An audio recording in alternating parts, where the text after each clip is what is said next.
हरे कृष्णा कृष्ण कृष्ण हरे हरे, हरे राम राम राम हरे हरे।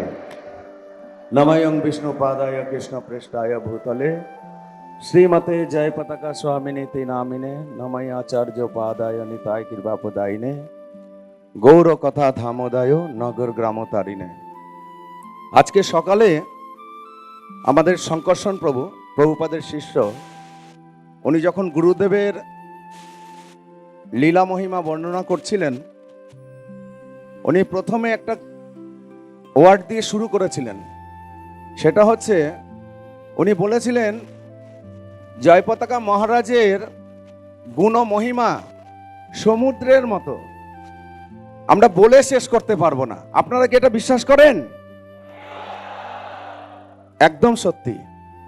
তো আমরা যদি 365 দিন 24 ঘন্টা ধরে গুরু মহিমা আমরা গুণকীর্তন করি, তবুও আমাদের শেষ হবে না। কিন্তু আমাদের সময় খুব লিমিট। সালটা ছিল 2008, আর বাংলাদেশ সিলেট ডিস্ট্রিক্ট,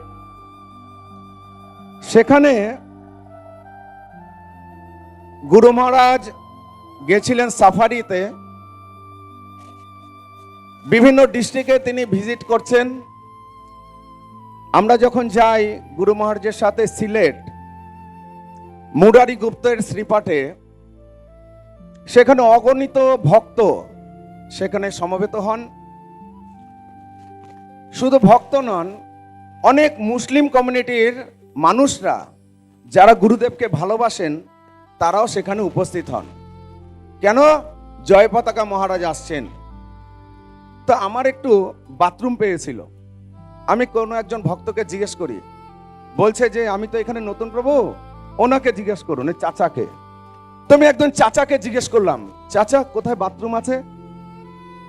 বলছে পাশের বাড়িতে আছে, চলুন। তো আমি বললাম ঠিক আছে। আমাকে যেতে যেতে জিজ্ঞেস করছেন, আপনি কি জয় পতাকা মহারাজের শিষ্য? আমি খুব গর্বের সহিত বললাম, হ্যাঁ আমি জয় পতাকা মহারাজের শিষ্য। বলছে আপনি হচ্ছে ভাগ্যবান। তো আমাদের গুরু মহিমা, গুরুদেব ওনার যে গুণলীলা, গুণ মহিমা অপার, আনলিমিটেড।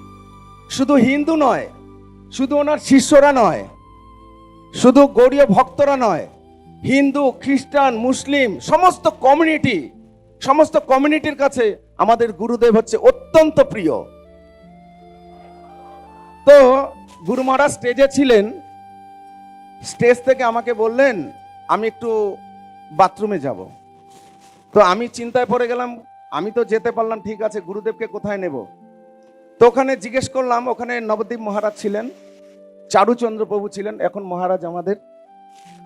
তো পাশে একটা মাদ্রাসা ছিল, তো মাদ্রাসায় যেতে হবে। ওখানে একজন মুসলিম লিডার ছিলেন, গ্রামের মোড়ল। তো ওনাকে জিজ্ঞেস করলাম, চাচা গুরু মহারাজ বাথরুমে যাবেন, কোথায় যাওয়া যায়? বলছে মাদ্রাসার ভেতরে। তো আমি শুনেই তো একটা আমাকে একটা ভয় পাচ্ছিলাম যে মাদ্রাসার ভেতরে গুরুদেব বাথরুমে যাবেন। তখন উনি বললেন যে প্রথম দরজা দিয়ে যাব না, তাহলে আপনাদের ভক্তরা ভেতরে ঢুকে থাকবে, আপনাদেরকে গুরুদেবকে পেছনের দরজা দিয়ে নিয়ে যাব। ঠিক আছে। তো পেছনের দরজা দিয়ে নিয়ে গেলাম। বাথরুমটা পুরো পরিষ্কার ছিল। মাদ্রাসার ভেতরে একটা ফ্যামিলি থাকতো, তারা খুব সম্ভ্রান্ত পরিষ্কারভাবে বস্ত্র পরিধান করে রয়েছেন। তো গুরুদেব তার গলবস্ত্র পবিত্র, কি বল, নরসিংহ পবিত্র সব খুলে দিলেন, রাখলাম। গুরুদেব বাথরুমে গেলেন। ইতিমধ্যে দেখছি খুব সুন্দরী দুজন মহিলা এলেন, একদম বাঙালিদের মতো, হিন্দুদের মতো কাপড় পরে। তা আমাকে বলছে, সাধু বাবা আমি কি মহারাজকে একটু প্রণাম করতে পারবো?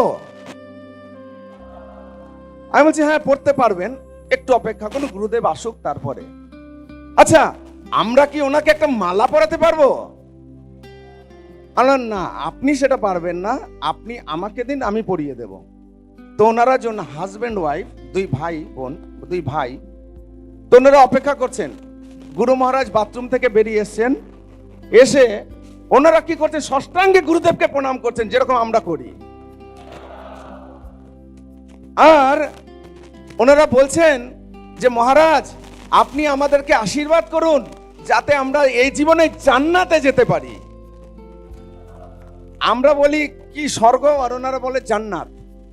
তো যাই হোক, তো আমাকে শান্তবাবু লিখে দিয়ে গেলেন টাইম ইজ শর্ট, আমি শর্ট করে বলছি।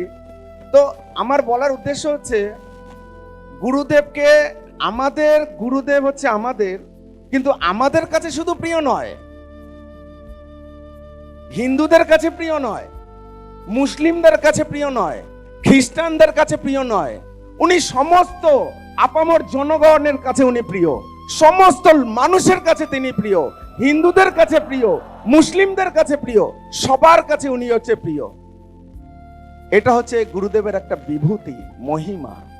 তো তাই হে গুরুদেব, আজকের এই পবিত্র তিথিতে আমি আপনার কাছে প্রার্থনা করছি, লাস্ট অনেক বছর ধরে আপনি আমাকে যেভাবে নিজের সন্তানের মতো আপনি কৃপা করে আসছেন, আগলে রেখেছেন।